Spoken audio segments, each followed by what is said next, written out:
Сөйлем культурасы гомуми культурадан айырылмый. Телеңнең сыйфатын арттыру өчен акылыңның сыйфатын күтәрергә кирәк. Бу хакта үзенең тормыш кебек җанлы хезмәтендә Корнейчуковский язган. Язучы күбесенә балалар әсәрләрен иҗат итүче буларак билгеле, әмма Корней Иванович шулай ук рус телен өйрәнүче дә иде. Исәнмесез, бүген без укучылар арасында сүз һәм телнең ничек бәяләнүе турында сөйләшербез. Бүгенге программада әңгәмә алып бару. 9-нчы сыйныф укучылары арасында әңгәмә нинди критерийлар буенча бәяләнде? Телдән әңгәмә инде безнең балаларның сөйләм телен үстерүгә генә корылмаган, аларның ичке дөньясында байыта ул. Татарча да яхшы бел. Татар телен иң яхшы белүче кем булды? Мин быел 2нче ел катнашам, былтыр призер булдым һәм быел да минем өметләрем бик зурдан. Баганада бер реклама социаль челтәрләрдә меңләп кулланучы. Белем дөньясында нинди гадәти булмаган яңалыклар бар?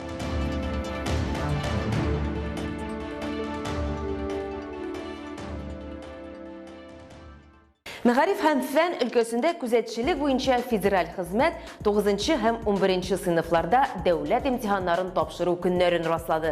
Чыгарылыш аттестациясе финиш юлына чыкты. Профильле ведомстволар сайтында да төп имтиханнарга әзерлек өчен материаллар басылып чыкты. 9-нчы сыйныф укучылары өчен БДИда үзгәрешләр бар. Имтиханнарны сайлап алып булмас. Моның урынына бер фән буенча йомгаклау тикшерү эше узачак. Әмма 9-нчы сыйныф укучыларына математика һәм рус теле буенча ике имтиханны барыбер дә тапшырырга туры киләчәк. Рус теленнән имтиханны узар өчен 10 февральдә бөтен ил чыгарылыш сыйныф укучылары сынау сөйләшүләре узды. Үзләренә күрә имтиханның телдән бүлеге буенча. Татарстан укучылары арасында бу чара ничек узды? Безнең алдагы репортажда. Бу сезнең имтиханнарыгызга кыру өчен 2нче гимназиядә рус теленнән йомгаклау әңгәмәсе шундый күтәренке рухта башланды. 9нчы сыйныф укучылары төп дәүләт имтиханына керү өчен йомгаклау әңгәмәсе узырга тиешләр. Мондый үзгәрешләр 3 ел элек кертелгән. Телдән әңгәмә инде безнең балаларның сөйләм телен үстерүгә генә корылмаган, аларның ичке дөньясында байыта ул. Бу әңгәмәгә әзерләнгәндә интернет алымнарны кулланырга тырыштык. Балаларга да җиңел булсын өчен, анарсын яздыру җайланмасы алдында да куркып калмасыннар өчен менә диктофонга яздыруны кулландык без алар белән. Укытучының бит әле кисәтү ясавы бер, аларның үзләрен читтән карап, ишетеп, тыңлап, үзләренең хаталарын белүләре бит инде тагын бер зур ярдәм итте миңа да дип уйлыйм. Телдән әңгәмә 4 бүлектән тора. Укучыларның һәрберсенә 15 минут бирелә. Сәламәтлеге шикле булган укучылар 30 минут эчендә җавап бирә ала. Шул вакыт эчендә алар әзерлексез диярлек биремнәргә җавап бирергә тиешләр. Беренчесендә күренекле шәхесләр турында кыскарак кына текст алар, орфоэпик нормаларга, соннарның исем белән яраклашуына игътибар итәргә тиеш. Укучылар бу таләпләрне инде яттан беләләр. Мин кичә бик нык хәзерләндем бу экзаменга. Үзем бөтен ШОГ сайтында булган барлык вариантларын да карап чыктым. Анда барлык 15 вариант бар. Үземнең кимчелекләремне билгеләдем. Мәсәлән, текстны укыганда танылган шәхеснең фамилиясына игътибар итәргә кирәк. Аның исемендәге басымнарга карарга. Шулай ук 2нче биремдә безгә текстка цитатаны куярга кирәк. Ул цитатаны мәгънәсен сакларга тиешбез. Басымнарны карау. Мәсәлән, текст укыганда заданиедә ук автор исеме һәм фамилиясе язылган. Андагы текстта инде басым һәм ничек дөрес укыганы күрсәтелгән. Шуннан карап, кая басым ясау икәнлеген белдем. Зачет алу өчен ким дигәндә 10 балл тупларга кирәк. Барлыгы 20 балл җыеп була. Әңгәмә укучыларның белемен генә тикшереп калмый. Җавап бирү алымнары, биремнәр аларның җәмгыятьтә үз урыннарын билгеләүгә дә каралган. Минем өчен иң яхшы әзерлек ул матур әдәбият текстларын уку, чөнки алар безнең телебезне байыта, безнең сөйләмебезне шомарта һәм матур һәм гыйльми яктан төгәл сүзләрне өйрәнергә булыша. Минемчә монда төгәл әзерлек була алмый да, чөнки экзамен бик хаотик рәвештә бара. Текстны син белмисең, монологны да темаларын белә алмыйсың. Шуңа күрә гомуми эрудицияны гына үстереп әзерләнергә була. Телдән әңгәмә имтиханга керү өчен беренче этап булып санала. Ниндидер мөһим сәбәпләр аркасында килә алмаган һәм тиешле балларны җыя алмаган укучылар өчен резерв көннәр дә каралган. Йомгаклау әңгәмәсен кабат 10 март һәм 17 май узып булачак. Йомгаклау әңгәмәсе укучыларга үзләренең хаталарын күрергә, алар өстендә эшләп, төп дәүләт имтиханына үз көчләрен җыеп, куркусыз керергә ярдәм итә. Шулай ук укытучыларга нинди биремнәргә ныграк басым ясарга икәнен күрсәтә. Укучыларның җавабын мәктәп комиссиясе бәяли. Как я уже говорила, это спонтанная речь. Минем әйткәнемчә, укучылар спонтан монологлар төзегәндә хаталаналар. Тулы дөрес җөмләләр төзи белергә кирәк. Алар кыска гына булмасын өчен матур әйләнешләр булсын. Бу төп проблемаларның берсе иде. Әмма имтиханнарга әзерлек вакытында без моның өстендә яхшы эшләдек. Йомгаклау әңгәмәсе республиканың 1205 урта һәм төп белем бирү мәктәпләрендә узды. Әңгәмәдә барлыгы 36,000 сыйныф укучысы катнашты. Шулар арасында 574 мөмкинлекләре шикләнгән укучылар. 62 укучы өчен йомгаклау әңгәмәсе яшәгән йортларында оештырылды.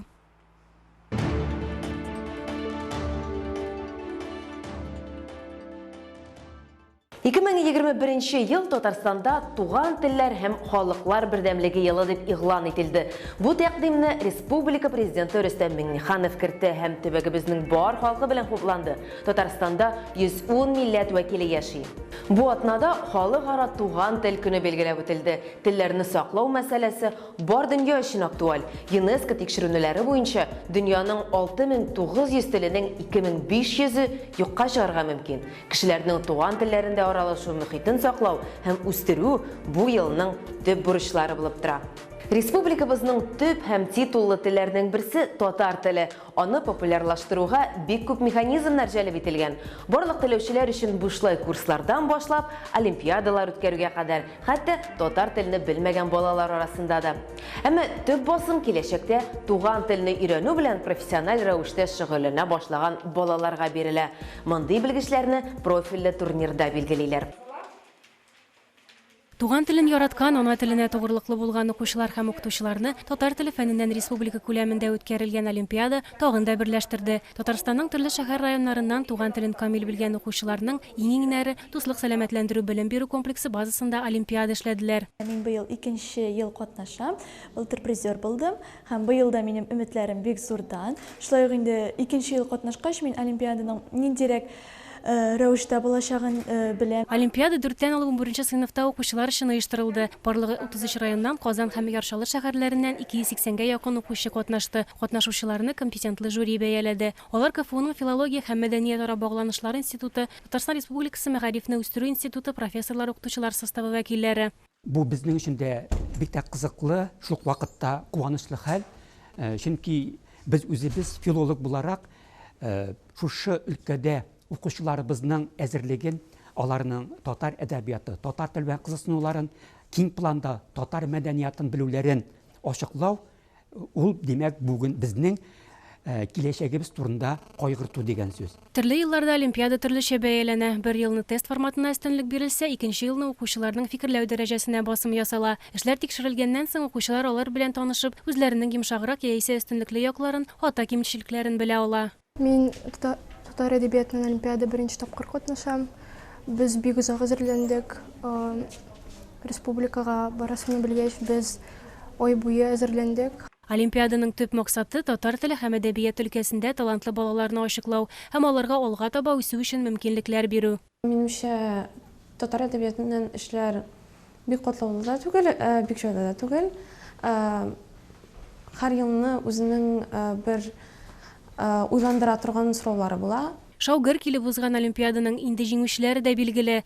Казан, Яршалы шәһәрләреннән Арча, Саба, Биектау, Яңа Чишмә районнары укучылары җиңү яулады. Республиканың 29 районыннан Казан һәм Яршалы шәһәрләреннән барлыгы 144 укучы призер булды. Балаларыбызның елдан-ел белем дәрәҗәсе күтәрелә һәм татар теленә менә хәзерге игътибар шартларында балаларның теләп әдәбият белән кызыксынулары һәм безнең язучыларыбызның тормыш юлы белән, аларның иҗатлары белән кызыксынулары һәм үз фикерләрен әдәби татар телендә әйтә белүләре, аңлата белүләре һәм фикерләүләре билгеле безнең өчен зур куаныч. Татар теле фәне буенча олимпиада төрле категориядәге мәктәп укучылары өчен үткәрелә. Анда татар милләтеннән генә түгел, рус телендә белем бирүче мәктәп укучылары да рәхәтләнеп катнаша ала. Укучыларның кайсы милләттән булулары һәм кайда укуларына карамастан татар теленә булган мәхәббәт һәркемне берләштерә.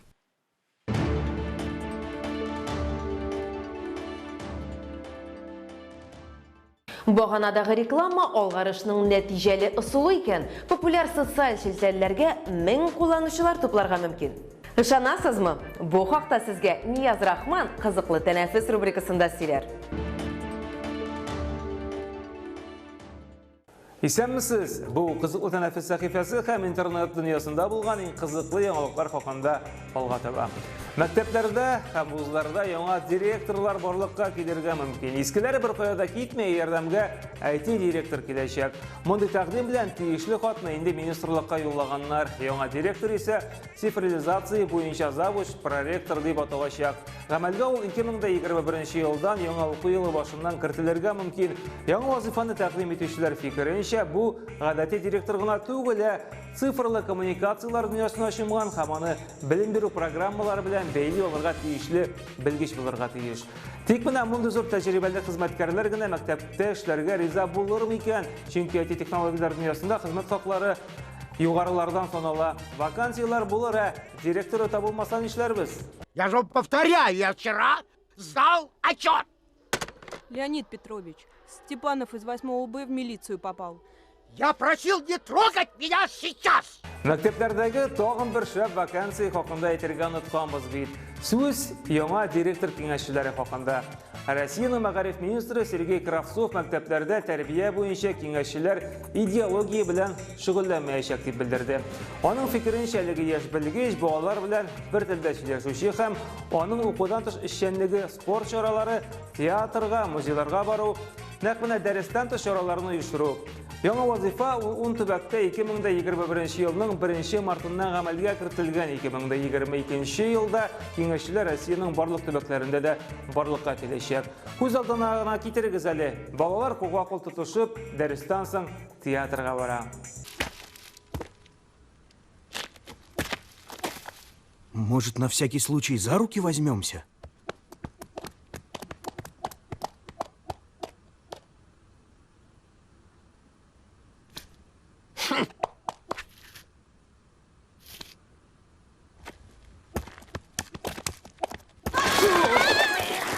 Әмінә китап укучыларга ярдәмчеләр кирәкми, аларның рухи дөньялары булай да бай. Чираттагы сораштыру шуңа бәйле дөньядагы иң яхшы шагыйрь дип Александр Пушкин, Михаил Лермонтов һәм Сергей Есенин атаганнар. Сораштыру 3 сораудан тора. Дөньяда иң бөек шагыйрьләр дип кемне атар идегез? Россия яки Совет шагыйрьләренең кайсысы дөньяда иң бөек шагыйрь дип атай аласыз?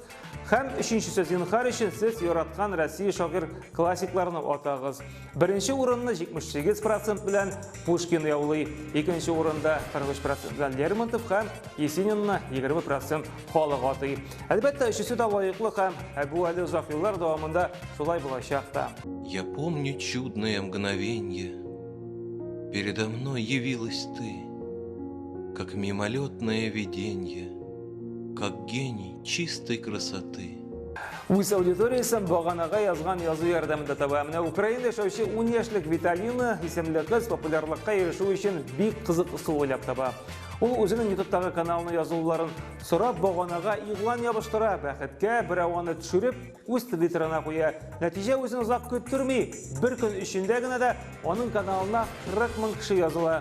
Виталинның каналы Табигать ТВ дип атала һәм ул үзенең Зымна дигән авылында йорт хайваннары хакында сөйли.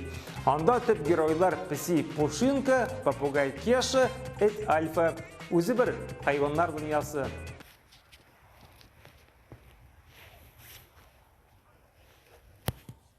Бүген менә шулар, сез дә изгелек кулыдан курыкмагыз. Гади генә гамәлләр башкаларны бәхетле итәргә мөмкин. Очрашырбыз. Сездә социаль шелтәләрдәге сәхифәләребезгә язылыгыз. Безнең программаларны, репортажларны сез Белем дөньясы аккаунтында һәм Татарстан мәгариф һәм фән министрлыгы аккаунтында карый аласыз. Программаны балалар арасында яратылган Корней Чуковский сүзләре белән тәмамлыйбыз. Тел чисталыгына ирешү өчен хисләрнең, фикерләрнең чисталыгы өчен көрәшергә кирәк. Телегезне саклагыз, сау булыгыз.